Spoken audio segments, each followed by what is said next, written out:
राधे राधे सभी को। My name is KK and welcome back to Vrindavan series. आज हम आए हैं निधिवन के दर्शन करने। निधिवन वृंदावन में स्थित है और निधिवन एक ऐसी पवित्र जगह है जहाँ पर भगवान श्री कृष्ण रात में राधा जी के साथ में रासलीला करते हैं। और ये वही जगह है। अभी हम इसके प्रवेश द्वार पर हैं और यहाँ पर क्लियर लिखा हुआ है कि श्री बांके बिहारी जी की जो प्रतिमा है वो यहीं पे प्रकट हुई थी खुद से। और वो कैसे प्रकट हुई इसके बारे में हम बात करेंगे। निधिवन को चारों तरफ से एकदम से कवर कर दिया गया है, जाली लगा के और उसके ऊपर में प्लास्टिक का शेड लगा के। उसके रीजन है जैसे कि एक तो वहां पर आप बंदरों से बच सकें और दूसरा रीजन है कि कोई भी यहाँ पर रात को ठहर ना पाए। इसका क्या कारण है वो भी जानेंगे इस वीडियो में।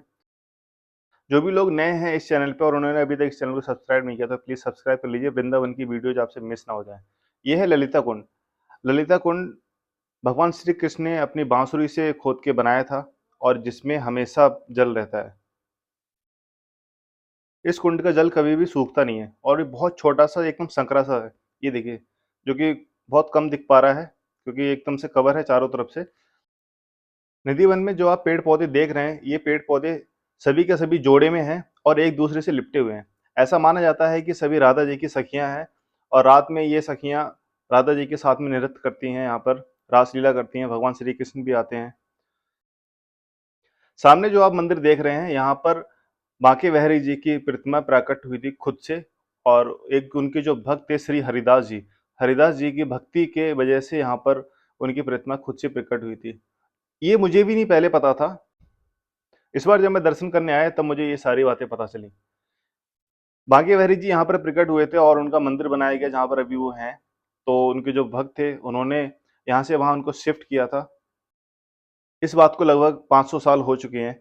हरिदास जी भगवान बांके बिहारी जी के बहुत बड़े भक्त थे। तो आज उन्हीं की ही भक्ति की वजह से हम लोग बांके बिहारी जी के दर्शन कर पाते हैं, अन्यथा ये पॉसिबल नहीं था। और हर युग में कोई ना कोई ऐसे भक्त आते हैं या फिर संत आते हैं जिनके मार्गदर्शन से लोगों का जीवन बदल जाता है। और अभी हम जिस जगह पर हैं ये है रंग महल। भगवान श्री कृष्ण रात को यहीं पर आके सोते हैं रासलीला करने के बाद में। और बताया ऐसा जाता है कि यहाँ पर सारी सजावट की चीजें हैं, उनका जो बिस्तर है वो सजाया जाता है और राधा जी के श्रृंगार के लिए चीजें रखी जाती हैं, जो भी श्रृंगार की चीजें होती हैं। और वो सुबह सब बिखरी मिलती हैं। बिस्तर है वो ऐसा लगता है कि इस पर कोई सो के गया है। या निधि वन के अंदर आज तक जिस किसी ने भी रुकने की कोशिश की या फिर देखने की कोशिश की तो वो या तो जीवित नहीं बचा या फिर उसने अपना मानसिक संतुलन खो दिया। यहाँ के आसपास के जो घर हैं उन्होंने भी अपने घर की खिड़कियां बंद कर दी हैं पूरी तरह से। और अभी हम आए हैं बंसी चोरी राधा रानी जी के मंदिर, जो कि दुनिया में एक अकेला मंदिर है जहाँ पर राधा जी की सिंगल मूर्ति है और वहां पर वो बंसी बजा रही हैं। और ऐसा कोई भी मंदिर नहीं है और मैं खुशकिस्मत हूँ कि मुझे यहाँ पर दर्शन करने को भी मिले। निधिवंश सुबह 7 बजे खुलता है और शाम को 7 बजे तक बंद हो जाता है। उसके बाद में यहाँ के जो बंदर हैं, मोर, पक्षी वगैरह सब चले जाते हैं। ऐसा माना जाता है कि कोई भी यहाँ पर नहीं रुकता है और जितने भी यहाँ के पुजारी हैं, पंडित हैं, वो सब क्लोज करके और बाहर चले जाते हैं जो रंग महल को सजाने के बाद में। उसके बाद में सुबह 7 बजे के बाद ही प्रवेश शुरू होता है और जब वहाँ की जो चीजें हैं वो एकदम बदल चुकी होती हैं। जैसा मैंने आपको बताया था कि जो यहाँ पे पेड़ हैं वो जोड़े में हैं और वो रात को गोपियों में बदल जाते हैं, तो उसको देखने के लिए दिव्य दृष्टि की जरूरत है, जो कि आज किसी के पास ऐसी है ही नहीं जो उनको देख सके। और जब भी किसी ने ऐसी कोशिश की तो वो जीवित तो बचा नहीं, ये बात मैं आपको बता चुका हूँ। वृंदावन को वृंदावन धाम ऐसे ही नहीं कहा जाता। वृंदावन में ऐसी अद्भुत चीजें हुई हैं जिनकी वजह से वृंदावन धाम कहा गया है। बांके बिहारी जी की प्रतिमा यहीं पर प्रकट हुई थी।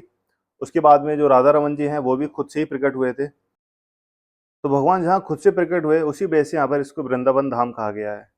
बात करें अगर संतों की, तो संतों का इसमें बहुत बड़ा योगदान रहा है कि उनकी जो भक्ति इस लेवल की थी और उन्होंने अपनी संगीत साधना से भगवान को खुश किया और वो प्रकट हुए। और जिसकी वजह से कलयुग में सारे लोग, वो भी कलयुग में ही थे लेकिन उनकी भक्ति उस लेवल पे थी कि जो उन्होंने भगवान को प्रकट होने पे मजबूर किया।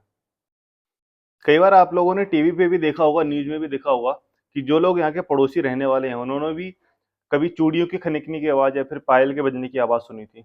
तो वो ऐसे ही नहीं सुनी उन्होंने।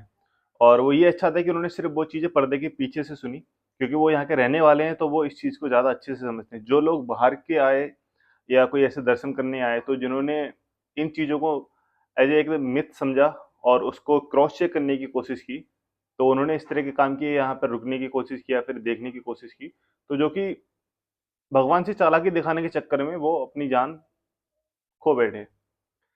तो अगर आपको ये वीडियो इन्फॉर्मेटिव लगी और अच्छी लगी तो प्लीज़ लाइक, शेयर, सब्सक्राइब कीजिए। Thank you very much.